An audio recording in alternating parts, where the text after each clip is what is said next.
Madam President and members, I wish to challenge Senator Thompson's premise that we ought to pass this bill because some people don't wish to have their tax dollars go toward these services.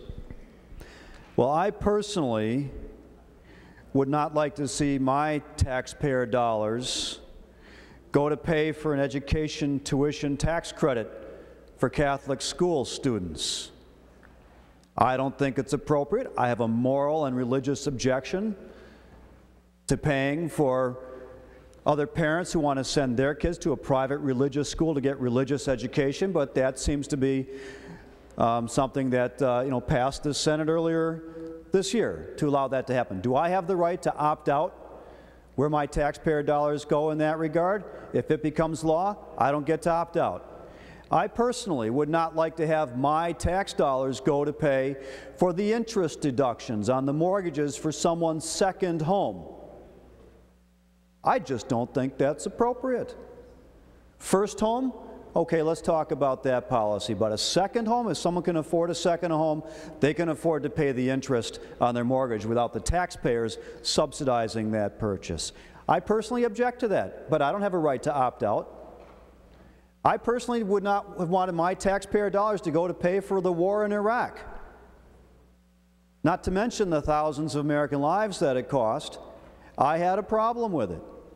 I don't get to opt out. I don't get to send in on April 15th a note saying, you can use my taxpayer dollars for X, Y, and Z, but don't go to pay for our war in Iraq. So we don't get a choice as taxpayers to make those kind of decisions. So just because some of us have problems with where our taxpayers go, the place to solve that, to deal with that, is in the legislative process, yes, but that kind of an argument that some people simply don't want their tax dollars to go there is a non-starter unless we're going to open up a long laundry list of places, and I can bet we have 67 senators here, we'd have 67 different lists. Let me also suggest, and it's already been noted, that deleting funding is in effect a ban on abortion for people who cannot afford it. Let's take us back to the days before abortion was legal, because that would be the effect of a ban, as some senators have already noted. If you go back to those days, people who couldn't access abortions, the ones who could afford it could get it. They could get a safe medical procedure. They could go to a different state where it was offered. They could go to private providers that were making it available despite the law. They could fly to a different country to get a safe medical procedure and not put their own lives at risk. But for the ones who could not afford it, they resorted to back alley abortions. They resorted to clothes hangers. They resorted to having people punch them in the stomach to try to abort the baby that they were carrying.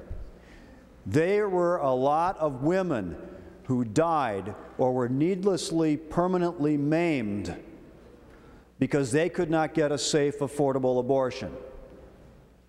As soon as you defund this that's in front of us right now, a safe medical procedure in an institution that is sanitary, where the medical providers are trained and licensed and accredited, you immediately raise the health risk, perhaps the permanent disfigurement, the permanent inability for a woman later in life or at a different time of her choice to have a child. You may cause all sorts of other health problems, and yes, she may end up dying. We don't want to go there, members. We don't want to go there. I don't think that's appropriate. This is, in effect, a health care decision.